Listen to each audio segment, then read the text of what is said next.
Okay, we got a kind of unusual episode of Open Stage Diaries here. So I was asked to participate in a survey about open stages, open mics in the Portland area, and I thought the questions were kind of interesting. And it's a written survey, so I've typed up all these answers, and I thought I'm going to just kind of walk through the questions and answers that I had and offer a few extra comments. And although some of these opinions, are kind of echo things that are scattered throughout prior episodes of this series, I thought it still is kind of good to like consolidate it all into one place and talk about it all at once and just sort of talk about open stages in general. So away we go. I'm going to be reading these, so I'll try not to be lifeless, but you know me. Okay. First question. The most important question is, why do you volunteer and or perform at open mics? What are your personal reasons and motivations? So the word volunteer actually made me kind of got my, I don't know, I guess made my heckle stand up just for a second there. It's not that I wouldn't use the term volunteer to describe either my hosting participation or my playing participation. I kind of get to that in a moment here, but in fact, let me just dive into it. So I say hosting for me has always been a paid gig. And in my experience, that's industry standard, and venues should expect as much. Hosting is a big commitment and a lot of work and requires a fair amount of skill, gear, and know-how to pull off successfully. I wouldn't do it on a volunteer basis except perhaps for a singular charity event. My motivation to host as a regular gigging musician around the region is to have a regular paid gig on an off night I otherwise likely wouldn't be typically playing. Hopefully with the added strong bonus of being able to market myself to new listeners, network with other musicians, and establish a strong relationship with the host venue for other paid opportunities. So I'm not really sure if they believe that open stage hosts are volunteer hosts.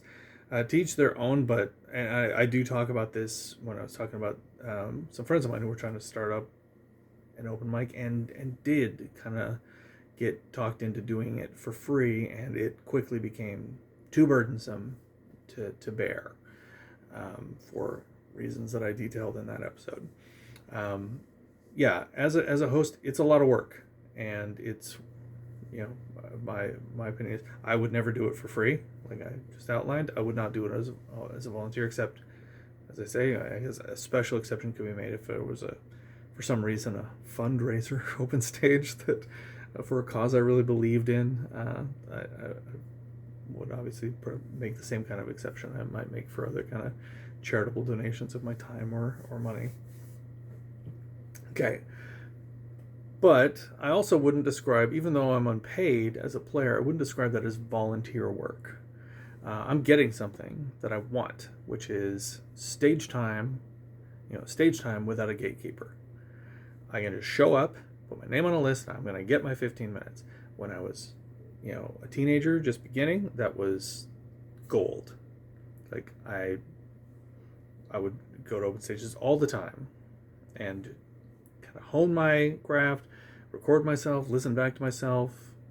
It was a great opportunity, and that is what a lot of players are doing. Is that either they're serious and they're on their way towards getting paid gigs, or else they never intend to have paid gigs, but they like to play and they like to have just a little chance to get up and play guitar in front of some other supportive people, and that is worth something. And they don't mind that they're not being paid. There isn't that much money to go around, as I've covered in other things. They know what they're getting into. It's not a trick. They want 15 minutes on stage, and they don't want to have to go through some sort of audition process to get there. That's worth something.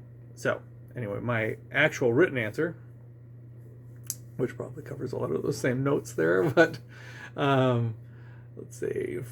For many, if not most, of the players in attendance, open mics are a precious opportunity to get up and play. Paid gigs are hard to come by, and they require that you have poise and polish and a lot of material ready to go. It's a very flooded, competitive market, and not everybody's ready for that or even wants to start there. When I was just starting out as a teenager, that was certainly how I saw it. I treasured the opportunity to play, record, evaluate myself, meet other musicians, road test a growing set list, and hone my performance skills. Open mics allowed me to bypass the gatekeepers I wasn't ready for that stood between me and paying gigs. They're a critical part of musician development for players just starting out with serious aspirations, in my opinion. These days, even as a more seasoned player, I still love the supportive culture and immediacy of open mics, i.e., if I want to play tonight, I just look at my list and I pick a place. And for me personally, as a lifelong player and host, I simply love the experience and vibe of a good open mic. When I travel, I like to hit open mics in other cities as a low-pressure surrogate for booking a tour and to network with other musicians in the area. I've made a lot of great musical connections from staying plugged into that scene both locally and nationally. Okay. Yeah, so even now, while I don't play open stages as often as I did when I was a kid, I still love it, and I still have my reasons that it makes sense for me to do it, and at the point that it doesn't make sense for me to do it, I won't do it. You know, and it still makes sense for me to do it, even though I'm not going to make money that particular night for those particular 15 minutes. I'm looking for something else out of it, and I get enough of that. With the networking and marketing myself is really important, especially when I'm somewhere else. The idea that I could play every single night in Denver without having, like I'm going to go to Denver later this month and do yet another open stage tour as I've done the past couple of years and enjoyed tremendously. I can play every single night. I can meet some new people. I can make some new musical friends. I can sort of press the flesh in terms of like getting people to maybe check out some of my music online. And I don't have the pressure of that there are 8 venues that think I'm oversaturating my draw in a town that I probably can't draw more than, I don't know, 10 people, or when and it's the same like when I go to Dallas. Like I don't have to worry about that. I can just show up and I know there's going to be a room full of people who are music fans. I'm going to do my best and I'm going to make the rounds and I'm going to hope to make some new friends and new connections and maybe some new listeners, who can listen to me for free. And that helps me tremendously for some reason I'll never understand, but believe in fervently. Okay. How many times a month do you help with the technical elements, hosting, sound, etc. at an open mic? It's, again, kind of an unusual question, like the idea of helping. Although I've seen that happen, like usually it's a one-person operation. Anyway, I answered it my own way, which is I'm not currently hosting, but I've hosted many regular, typically weekly open mics over the past 30 years, working as a musician in Denver, Buffalo, and Portland. Most recently, post-COVID, I ran successful open mics here in Portland at Blind Ox, Big Legrowlski, and Soma Kombucha. How many times a month do you perform as a musician at an open mic? And I said, it probably averages out to 2 to 3 times a month as a performer. When I was much younger, that was much higher, more like 3 to 4 times a week. What are the key elements that you consider when setting up a venue for an open mic? Are they the landscape, or are they the hardscape of the location, for example, concrete walls, existing sound systems, room angles, etc.? So I think that, the things they're kind of hinting at as being like likely important, as I'm going to get into, but I want to emphasize here, are actually to me not very important. Those are not the consideration. Like, what's that room like? Do they have house sound? I'm a professional gigging musician, and part of what I sell is that I have a sound system. If they've got one, great. I can try to make use of that, presuming that it's a decent one. Sometimes house sound is not very good, and I wouldn't want to use it for. I can think of several venues around town where I would rather use my own sound than the house sound, and I don't want to make a huge issue of that. I'm not going to name any names, but I think every gigging musician knows the phenomenon of walking into a house sound that is its own form of disaster, not well maintained, a lot of unknowns, and too much more trouble than it's worth. So what I said is, as a host, nice room acoustics and house sound are bonus considerations. The primary thing I'm trying to evaluate is whether the venue management and I are on the same page about the partnership itself. Are they going to be welcoming to the players? E.g., will there be no other competing sounds from TVs, overhead music, other scheduled events, etc.? Are they going to be active and aggressive in promoting the existence of the open mic? Open mics are like whack-a-mole, constantly popping up and disappearing, and the local player pool knows this. If they try to confirm the open stage exists by looking up the venue's social media or event calendar or website, it needs to be abundantly clear that yes, we have an open stage. And furthermore, here's a little blurb about it to let you know the particulars of how it works, the sign-up time, the format, the host name, some relevant links. Are they going to offer specials or other enticements to help us compete with the abundant other open stages? For venues, open mics usually cultivate some new business on a slow night, but it takes effort from all involved to make it stand out and succeed. And I've covered, some the post-mortems of the different open stages I had. I had 3 very different experiences with the 3 most recent open stages that I've run here in Portland, as I've covered in those post-mortems, and they all ended for different reasons.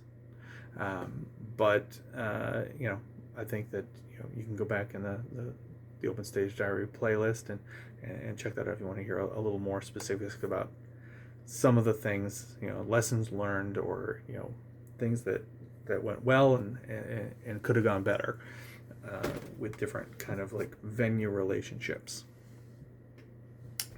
What are your key elements that you consider as a performer?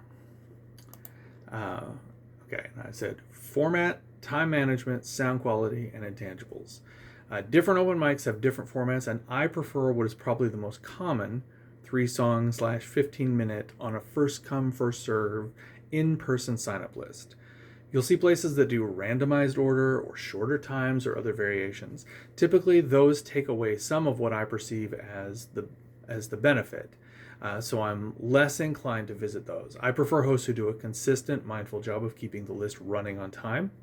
Stage time is the commodity the players came for, so as a host, you want to keep it sacred. Quick, no-nonsense transitions, making sure the next player is ready, holding the players to their assigned allotment, and keeping a little wiggle room, or the fudge factor as we call it here, a little wiggle room for the unexpected are all things you notice good hosts doing. Hand in hand with that, good hosts each have a knack for getting good, quick, clean ballpark sound for a variety of untested instruments and voices. If you sound good, you're well on your way to feeling good, but in those rare cases where the host struggles to get decent sound for one reason or another, the playing experience can be quickly tainted, especially for less experienced players.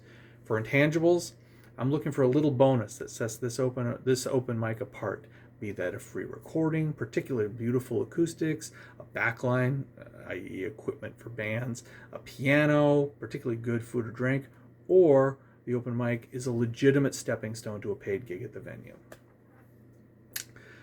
Next question. How many audience members usually attend the open mics at which you attend?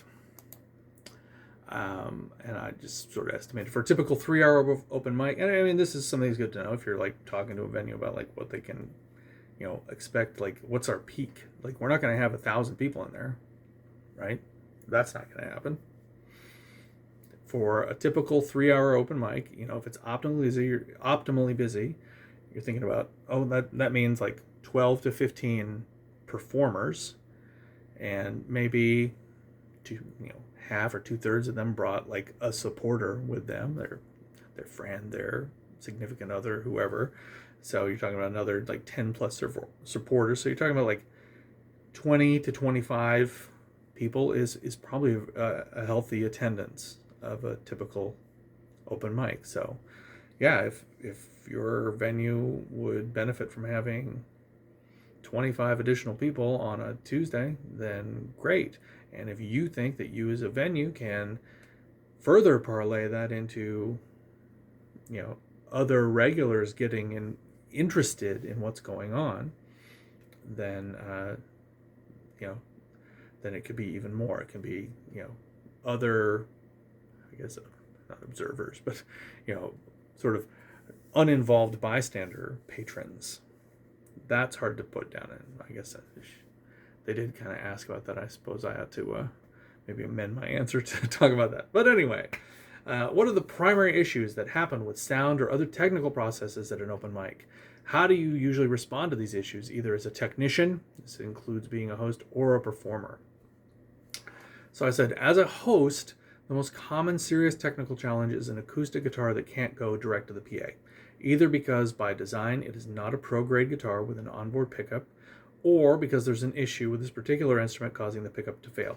And I have, actually one of my most popular shorts is a quick video that just talks about the very meat and potatoes method for trying to mic an acoustic guitar, which is ultimately what most people are going to have to do in that situation. Is now we got to mic it, and I'll actually return to my answer here where I talk a little bit more about that. I say I try to have a backup sound hole pickup as plan B. The reason being that miking the guitar is its own kind of challenging situation, and if you can use a sound hole pickup, that makes it a lot easier for all concerned, especially a performer who's maybe not used to being mic'd. Try to have a sound hole pickup as plan B, but failing that, you may have to resort to miking the guitar. Miking an acoustic guitar is a somewhat tricky business, especially with inexperienced players who don't understand their positional role in preventing feedback.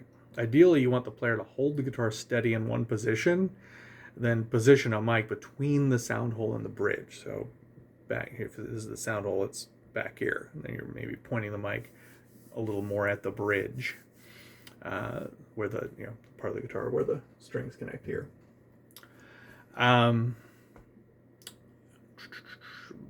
But the tricky part is you want to avoid having the mic pointing directly at the sound hole just inches away, which can significantly increase the risk of feedback on the mic. But that means the player has to do their part to play keep away as they perform. Best policy I've found is to explain as quickly and simply as possible what you need them to try to do and why. And then they're gonna do their best. If they understand, hey, if this mic ends up pointing at the sound hole, it's gonna feedback. If you hear feedback, just kind of la to the left a little bit, and then just know that that's probably what's happening, and they'll hear you, and they'll do the best they can. Beyond that, more generally, any piece of gear you depend on can and will fail, so having as many backups as possible is a good standard operating procedure. And that's true. You can't have a backup for everything, but you can try to have as much, have a plan for what am I going to do, what am I going to do if my PA fails? I will actually carry a small backup PA that can't handle quite as much stuff. That's very simple. It's my simple kind of busking PA, but it's very reliable. And if the main unit fails, I can at least keep most of the acts going, even if I can't offer as many inputs as I previously did. You got to have backup mic stands. You got to have backup microphones. Mic stands get abused at open mics. I talk about being kind to mic stands. You loosen it, reposition it, tighten it. A lot of people just they jam through, and it causes a lot of wear. You try to, as a host, keep people from doing that. You position for them, but there's going to be people who just feel like with a mic stand you just muscle the thing, and it's like, well, eventually that that thing's going to break from being handled that way. It's not going to heal. So as a performer, most common challenges I face are competing noise, sagging mic stands, feedback from the monitor or main position relative to the mic, or some form of unsupportive behavior from the host. With feedback, I know enough about proximal cause that oftentimes I can reposition myself and or the mic to mitigate it. I've got a video in my Shop Talk playlist about sort of feedback 101 if you don't understand how that happens. It's fairly easy to understand, it's the mic hearing itself, and understanding the mic hears in a cone, and so where's that cone pointed? It's a cone. Is the speaker inside the cone? Then we need to tilt the cone so that that's not the case. So I'll either reposition myself and or the mic to mitigate it, or else I'll ask for less monitor. So can I have less of a beacon passing through this cone? That might be enough. With sagging mic stands, the only hope is either to tighten it for dear life, or realign the boom to decrease the literal tipping point leverage. So in other words, if it's 45 degrees out and it's starting to sag, maybe you get it so that it's a little bit more upright and you're a little closer in. And that's not ideal. You don't want to brush up against the thing with your guitar, but better than the thing falling down. Or you ask the host for a different stand. With competing noise of the unsupportive variety, if the room is habitually not paying attention, then I'll try to play something intimate and attention grabbing to get them to focus and hope for the best. And I have a video I did recently about this exact thing, and it was something that had happened at a really bustling, popular open stage that there's a lot of people just they're talking and they're waiting for their turn, and they kind of, by the time I went on, they'd kind of lost track of the sort of the culture that should pervade open stages, the supportiveness that we're all kind of we're listening to each other the way we would want to be listened to. People kind of forget about it.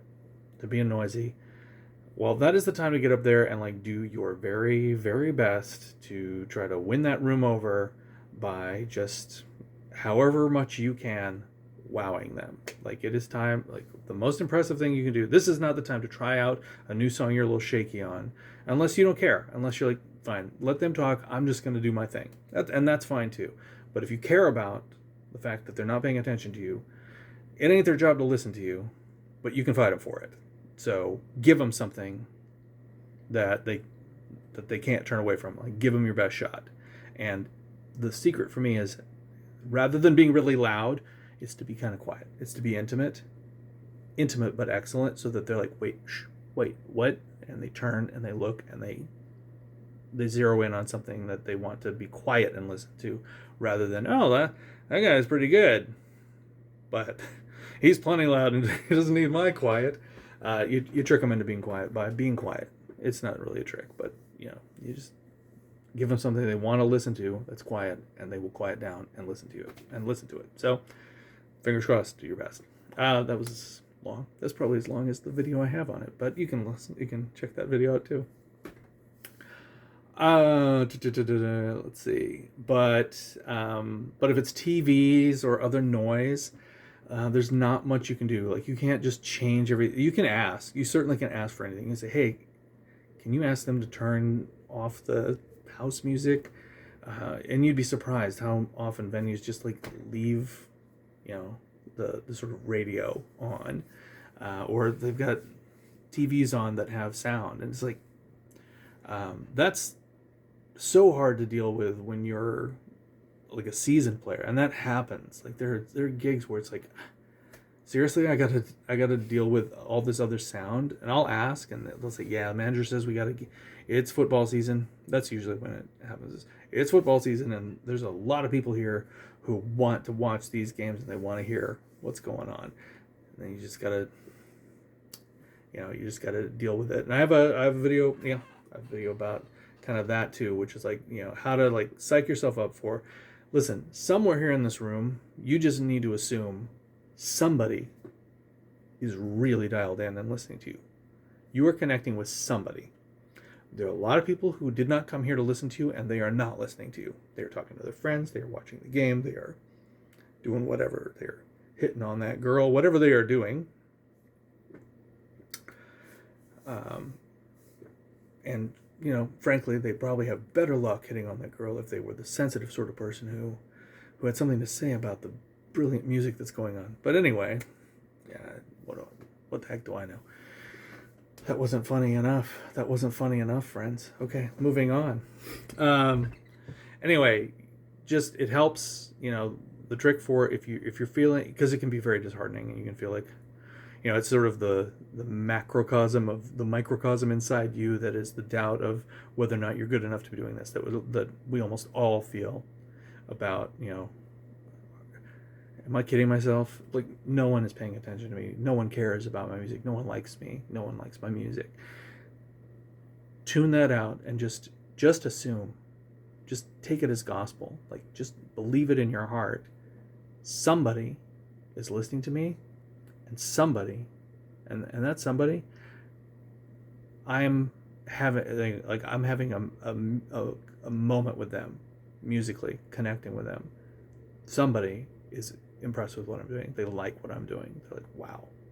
And they are just lit, because what would they do? Would they stand up and go, hey? No, they would just dial in and quietly listen, eyes front. Just assume. Maybe you can't see them. There is somebody who you're connecting with. Assume that, and you will get through it. You'll get through the distractions. Tune out the other distractions. Do your best for that somebody. Anyway, I didn't write that there because it's too long. And I stopped myself and then kept going. It's so important to me, but not to anybody else. So here we go. So let's see. Yeah, with TVs and noise, there's not much else you can do. So you play your songs and you file away your experience as far as ever returning is concerned. And that's true. Like, I won't go to an open stage where if that's what it's like there, why would I do that? There's better open stages. There's better use of my time than going to one where they don't care enough to like make the open stage be welcoming to players who mostly are amateurs, unseasoned players who want to come here and want this to be like a moment in the spotlight, not a moment in the freaking corner as an afterthought. Like that's an important part of being on that same page, is that the open stage is for these players. You want these players to keep coming back. You want these players, this to be their favorite open stage. You want them to feel like they are treated right, like we have the red carpet for them, like they get a good, consistent experience. They get exactly what they wanted, which is they're up there, they don't have to do anything, they just do their thing, and it sounds great, and everyone is listening to them, and they're among their new friends, and everyone's supportive, and they're coming back next week. That's what you want. I'm not coming back if the TVs are on all the time. Why would I do that?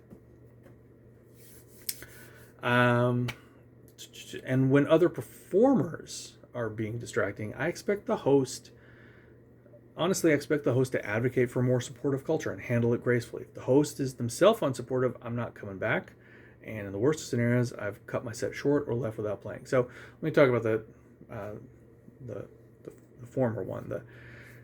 As a host, it is part of your job to deal with, to gracefully manage the distractions that come up. You don't get mad, but here's the thing that happens all the time. Next performer starts tuning their guitar while this performer's playing. You just go up to them and you say, hey, I got to ask you to take that out of earshot real quick. I appreciate you're trying to get in tune, but I got to ask you to take that out of earshot for the sake of the person on stage right now. You just call it like you see it. Say it politely. They know, and when you wake them up to the fact that they just did a little faux pas, they're presumably mature adults, and they will, I'm so sorry, and they will just go do it.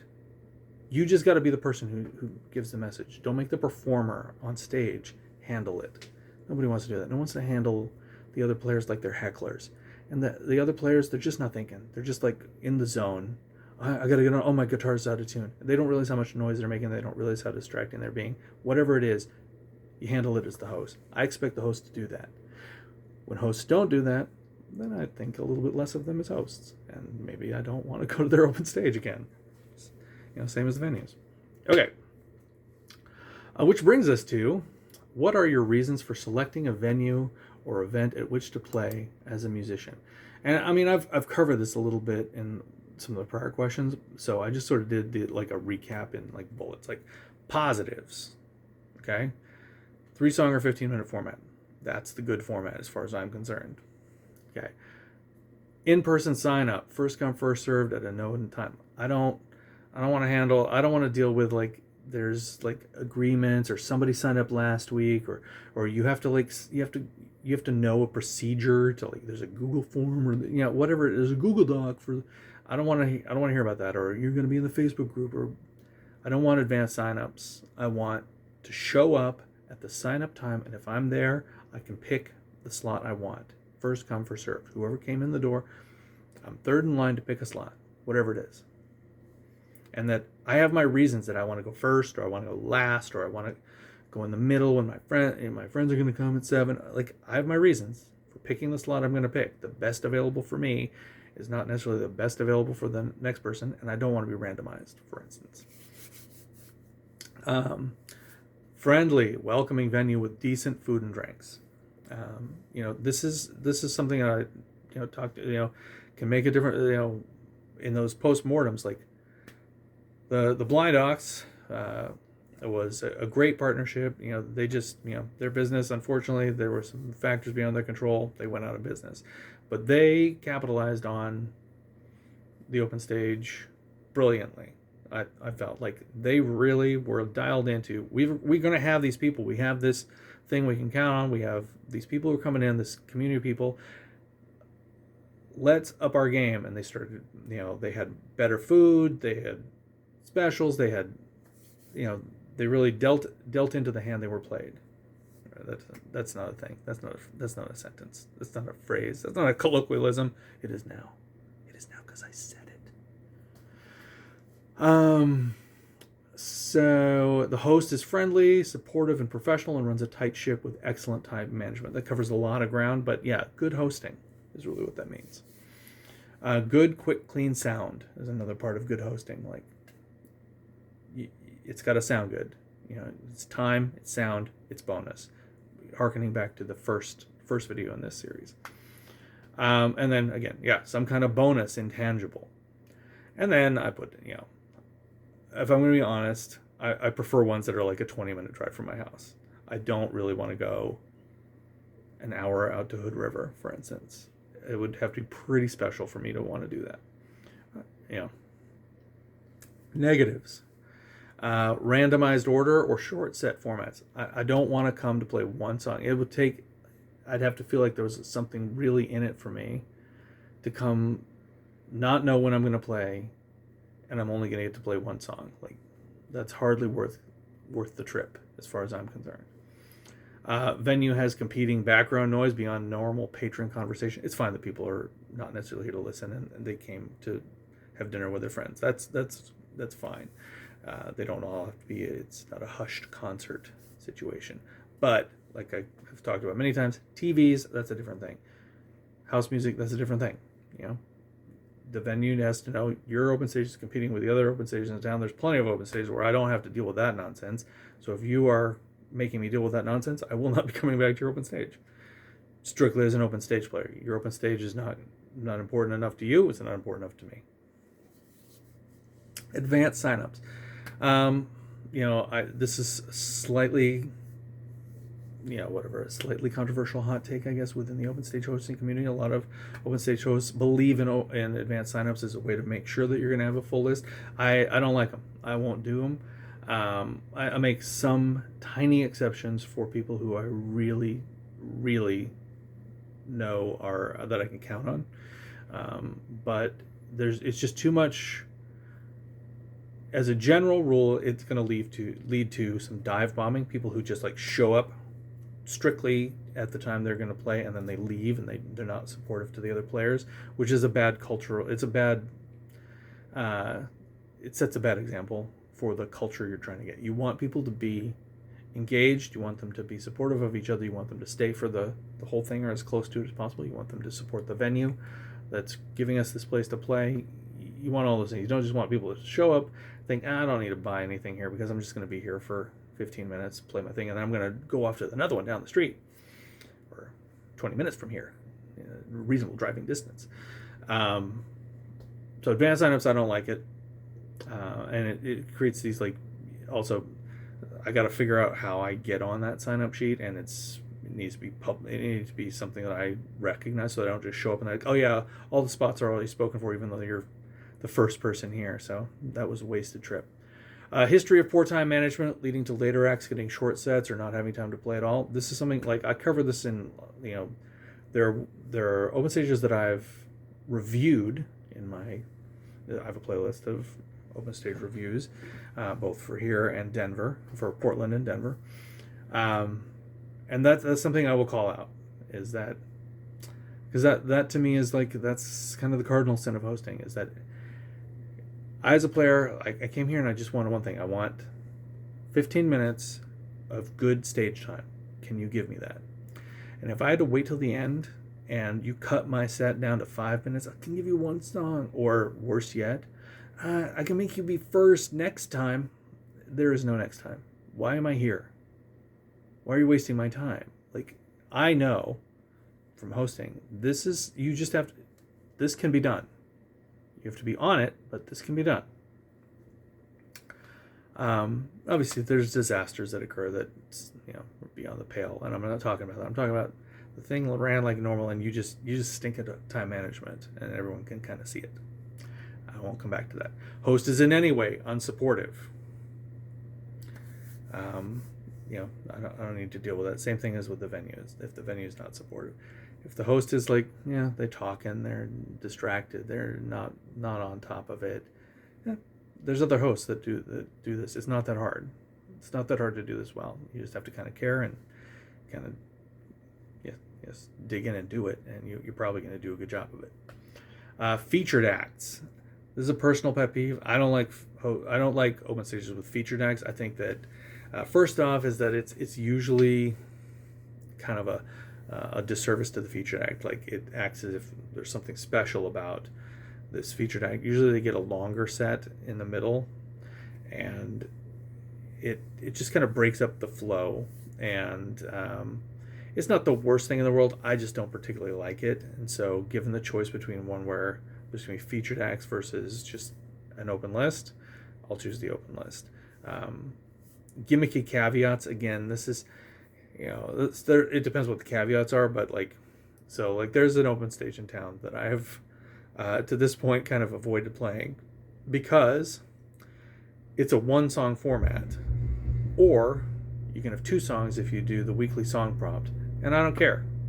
I don't care about writing the weekly song prompt. Lavender, I don't care. I'm not doing that. That's not fun for me. For some people, maybe that's a lot of fun. Maybe that's what they do like doing, and then it's part of the culture there. That's fine. But that gimmicky format didn't appeal to me, and so what I want is 15 minutes to do what I want to do. That's what I want to do. Okay. That's basically it. That was the last question. There's like a final. Who else should I talk to? And nobody. I have all the answers. I have all the answers, and you don't need to talk to anybody else. So, what are we doing here? Huh? All right. Well, that's probably a good place to stop. If you're even still here, hey, love you. Thanks for sticking it out. Hopefully this was somewhat interesting.